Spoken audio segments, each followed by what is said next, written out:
So, by the end of Act 4 of A Midsummer Night's Dream, all the major plot lines are resolved. The play seems to end. The 4 Athenian lovers have been paired off. The fight between Oberon and Tatiana?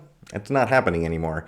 Bottom and his friends are reunited. It's all over. Every Jack has his Jill, and all the patriarchal hierarchies have been further entrenched in Athens, and yet, here we are in Act 5. The only thing it seems that there is left to do is to see this train wreck of a theatrical production, courtesy of Peter Quince and the gang. And as they've done the entire play, this theater group is going to point us towards some of the meaningful themes in the play. And in particular, we're going to focus on imagination, or when our mind transforms our perception of a given experience.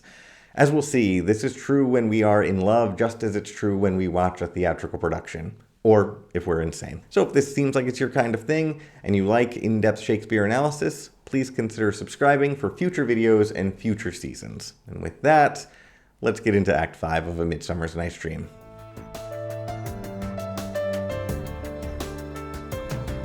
The act begins with Theseus taking some super rationalist perspective regarding the stories the lovers have told him.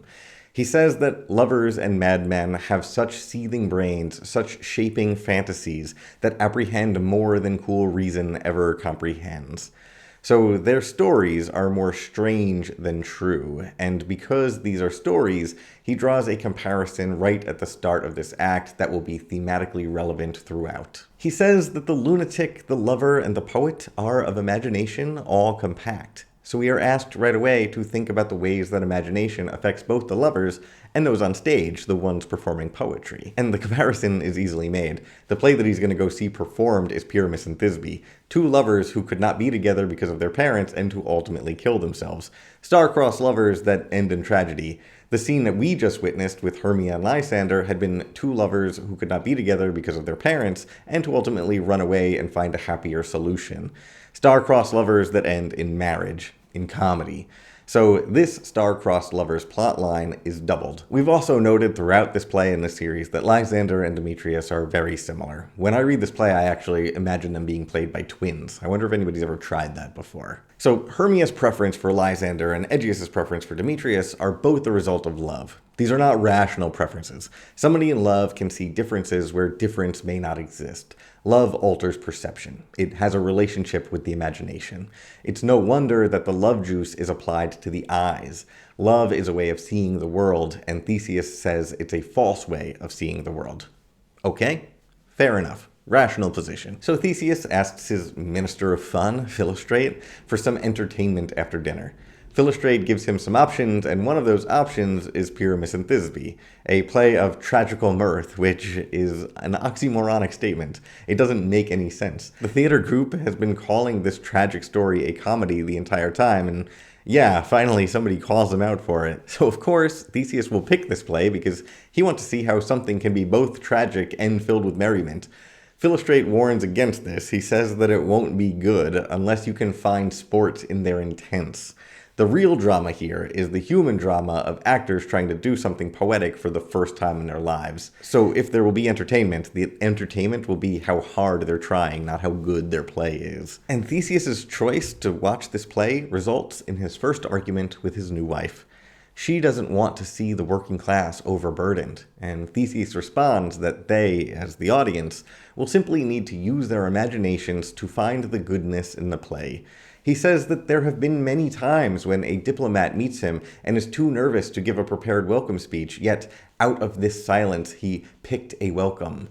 He essentially hears something inside the silence. He imagines a good intention or virtue when one isn't perceived through the senses. So the lovers, when they see something that isn't there, they're insane. But when he does the same thing, it's because he's respectful. After they are introduced to the play, Theseus, Hippolyta, and Lysander basically take turns trying to articulate what made the prologue so bad. They each use a different simile. It's compared to an unsuccessful attempt to tame a horse, a child playing on a recorder, and a tangled chain. They're all being quite poetic. If the play itself isn't poetry, it's certainly inspiring creativity in the audience. Peter Quince then gives a prologue that explains exactly what will happen in the play. He also explains that they will have a man playing the wall.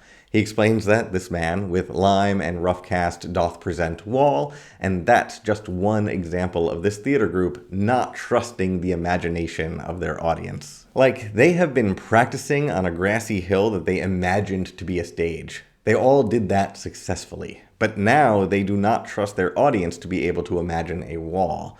They trust their imagination, but not the imagination of others. And this is made even more confusing by the fact that they, in other ways, trust their audience's imagination too much.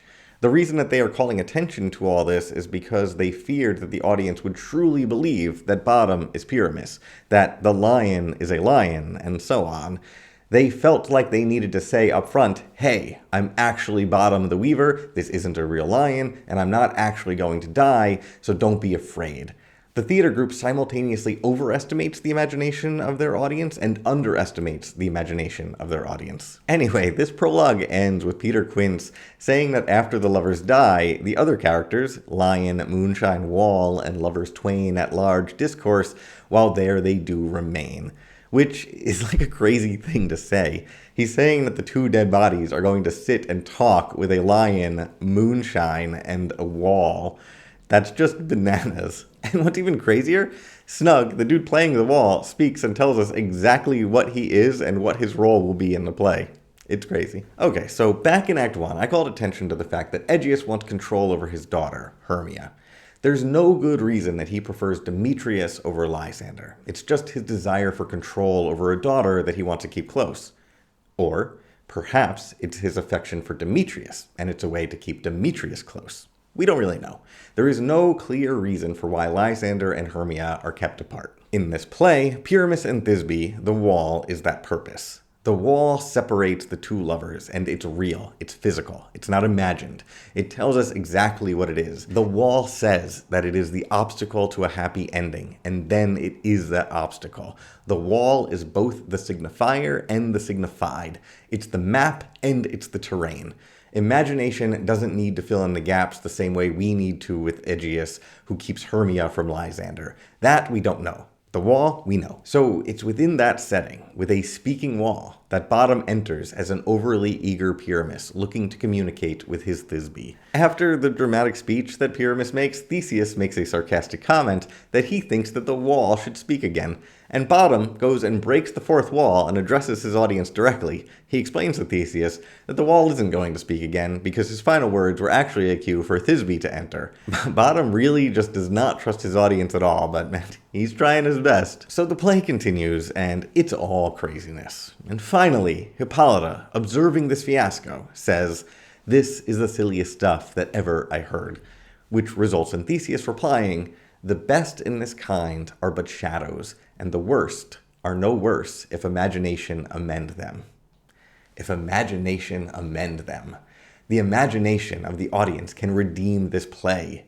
He goes on, "If we imagine no worse of them than they of themselves, they may pass for excellent men." Bottom thinks he's doing a great job, and if you can view the play through his eyes, he'll pass for an excellent actor. This is really similar to something Hermia said back in Act 1. She said, "I would my father looked but with my eyes," because she wants her father to see the differences that she sees between Lysander and Demetrius. In Act 5, Theseus implores us to view Bottom through Bottom's eyes. With just a little imagination, we can watch this play sympathetically. We just have to love the actors as much as the actors love themselves.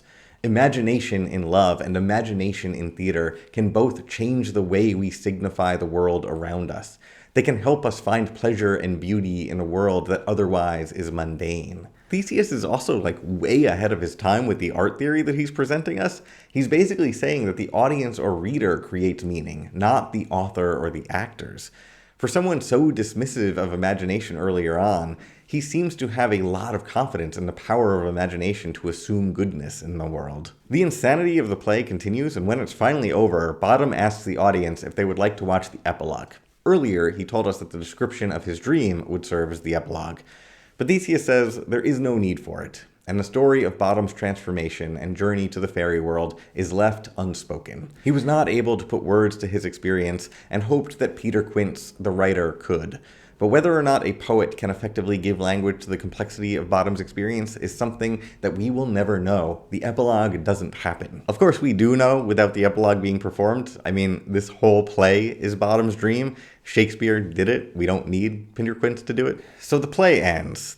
A Midsummer's Night Dream, the play, not the Pyramus and Thisbe play. This play ends with the fairies blessing all of the marriages. And the last speech is given to Puck, the fairy who has been playing the role of the director in the reality show that has been the lover's trip into the forest. He reminds us that this play was just a shadow of the real, just a dream, just something that we constructed in our imaginations while some players pretended to be in a forest as they ran across a wooden stage. The play is only as good as we, the audience, can make it. And that's why we spend so much time thinking critically about it. That's why I make these videos, which I'll do some more when I do the next video. Please consider subscribing to be notified when that's released.